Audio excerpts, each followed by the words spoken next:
back in the distant past, or what feels like the distant past, there was a totally not insane person called William Afton who made some goofy hand-sewn suits. These costumes created a great business for William, but like a modern Twitch streamer, someone had to take the idea. This person was Henry Emily. Henry created these animatronics to leech off William's idea, and his efforts were rewarded greatly. This, of course, made William butthurt, and seeing someone else take his idea and do it better than him filled him with rage. However, his Joker arc had come to an end after the man who he despised bailed him out after William went bankrupt. After Henry helped William, they soon both got to work and eventually merged into one entity known as Fredbear's Family Diner. This merger exploded the franchise into one of the most recognizable brands in the industry. This merger was so successful that the cast of characters got their own show. However, one location wasn't enough to fit all their beloved animatronics, so they created a different location called Freddy Fazbear's Pizza. William, seeing the success, wanted to keep innovating, so he created the springlock suit. The suit was created so a human could wear it and walk around, and an endoskeleton could also wear it and perform. During this time, Henry created the Mimic and the Mimic AI to play with his daughter. Henry was busy with the business, so his child was lacking some attention. However, Afton didn't care one bit. The only one that he was actually concerned about was Crying Child, this little loser. What William did was put cameras in various places to keep an eye on him. William even put one in Crying Child's favorite plushie, his Fredbear plush. Then Afton's other son Michael was like, I want to be spied on too, and put Crying Child into Fredbear's mouth as revenge. However, this YouTube prank went horribly wrong as Crying Child ended up getting pancaked, and Michael got off scot-free. Excuse me, how did that even happen? Michael gained no repercussions from the law whatsoever? Oh, you got your little brother killed? That's fine! Not even juvie? Just ends up leaving and you're telling me the government isn't litter people? Okay, liberal.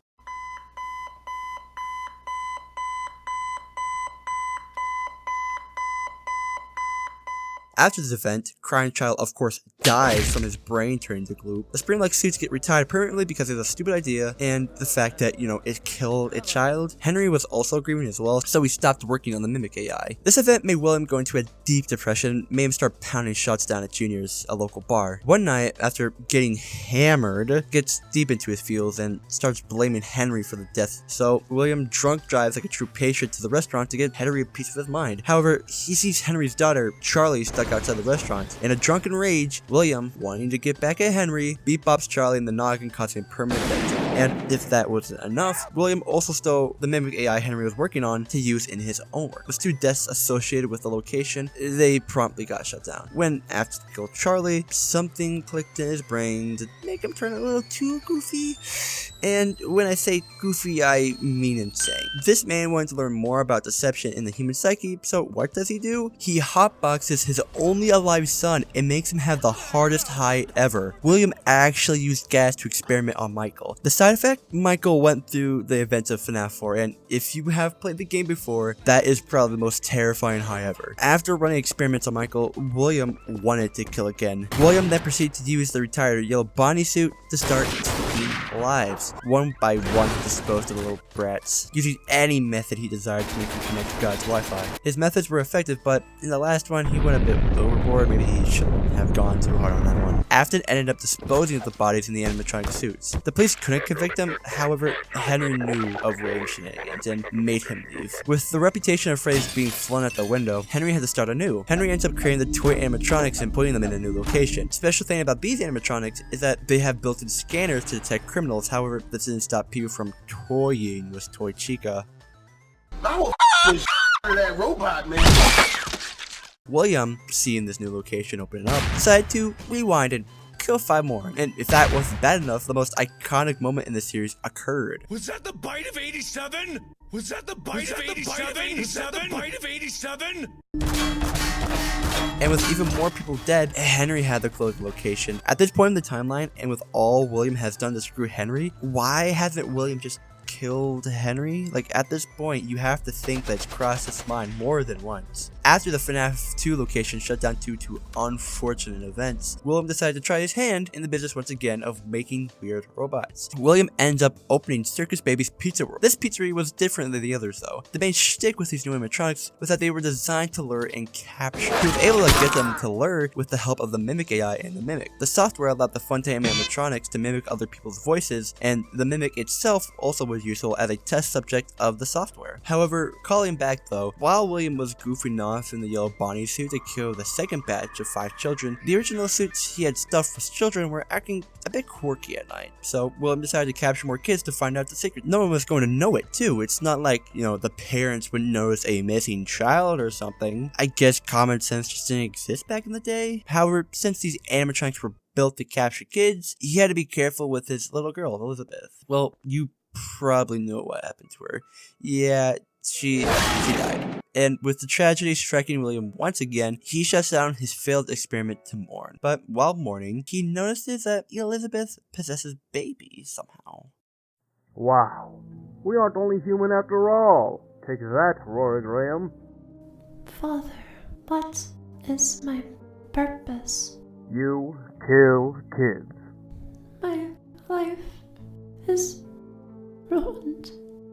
Welcome to the club, pal.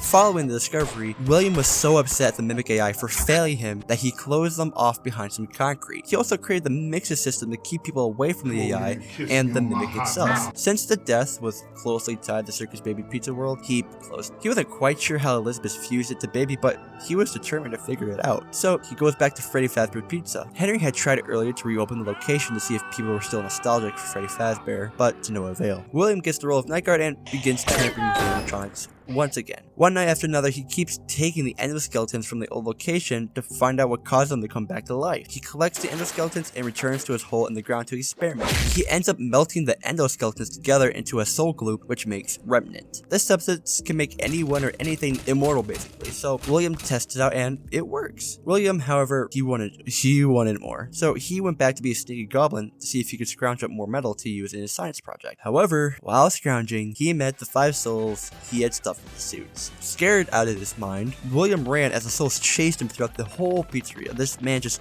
could not catch a break. He then has the brilliant idea to hide in the retired yellow Bonnie springlock suit. He laughed maniacally. Shh, tiny children, the springlock suit malfunctioned, causing William to be folded like a lawn chair. The malfunction was sudden, since this looked like a break-in and Odor had to claim the damages. Henry came in early to see blood seeping from this wretched fool who had been plagued by visions. Henry knew it was Afton, and without saying a word, just left and locked the door.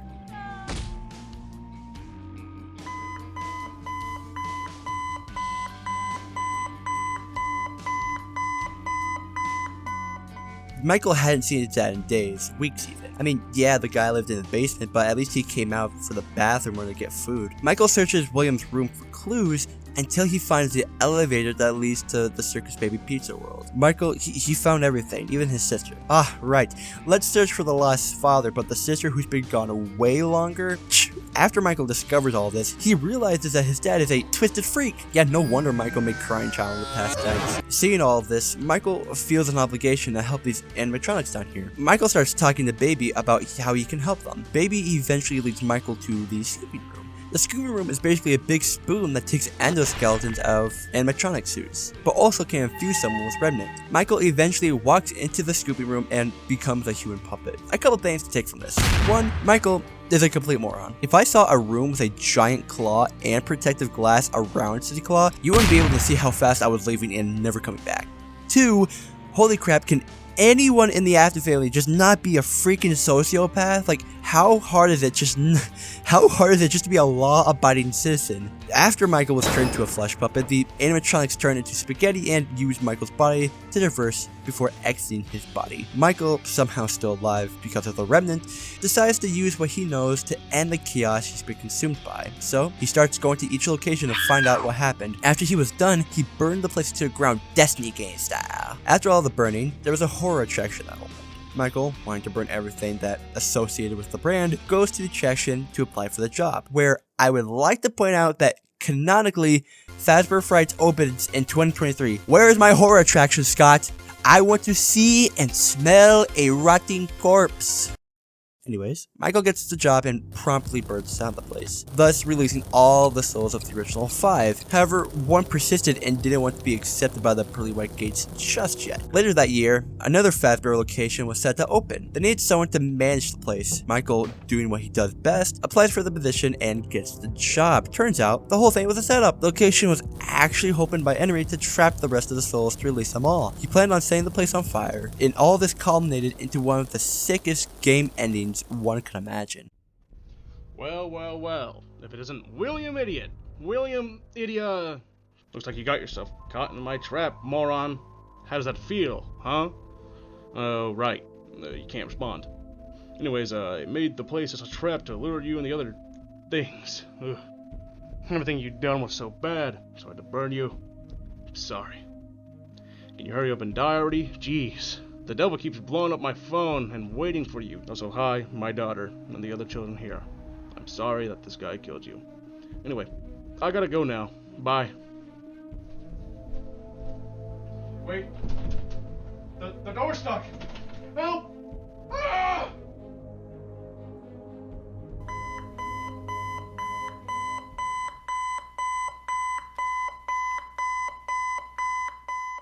After the whole place burned down to smithereens, William's soul was somehow still twitching, however, he wasn't alive. Instead, trapped inside his internal damnation, which is Ultimate Custom 9. Cassie, or Golden Freddy, was still mad for being disconnected from the Earth's Wi-Fi, keeps William in this personal hell. So, that's it. It literally ends like that. Every bit of Freddy's was either burned down or forgotten about. Everyone that was ever closely related to it was just gone, reduced to ashes, and the man who caused it all is forever trapped fighting off what he created. This is what the ending would have been if the FNAF story was good, except we have 20 plus years of story left, so sit down. And that's not even accounting for future titles. When I said everyone who was close related died, sorry, I lied. There was still one living person, and surprisingly, it's an Afton, somehow. Mrs. Afton was still alive because she was smart and left William. Since she was the only one alive, she got everything, and after she viewed everything William worked on, she began wondering if she could bring the family back together with Remnant. There really just can't be one normal one. Since she controls the business now, she collects all of Henry's and William's stuff. Included in that stuff was the trained AI William worked on. Mrs. Afton wanted Remnant, so she decided to create and use the FNAF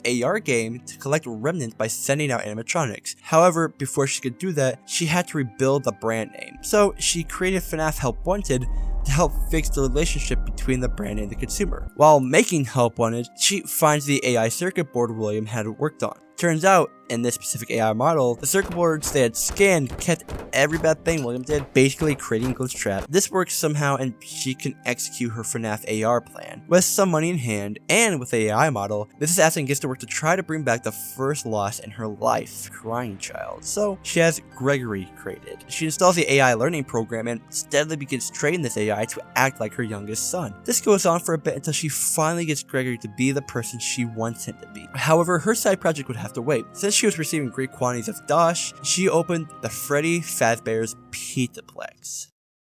Gregory, Roxy's OnlyFans password is in her room somewhere. Find it, Gregory. You need it to escape, Gregory.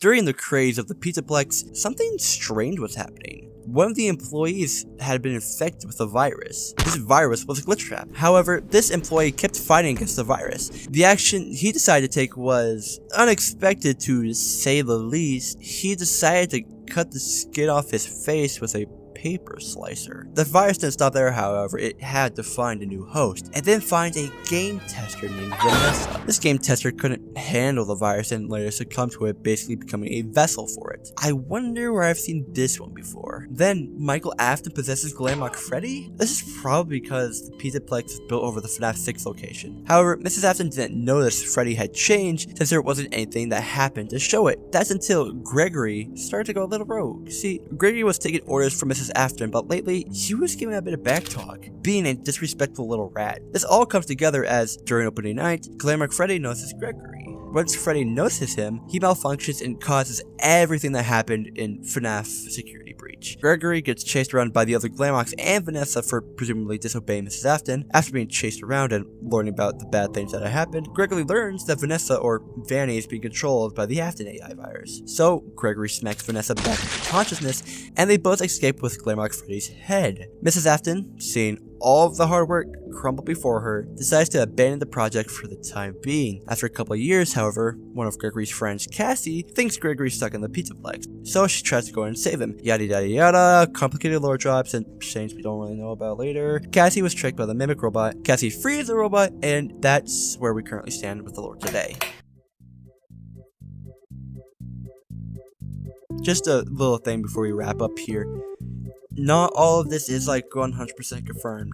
Okay, there's a lot of things in here that I don't know, but it's the best we got for a complete story. So yeah, hope you enjoyed. Let's roll credits. Come on, come on, roll credits. Come on, roll the freaking credits. Thank you. Jeez.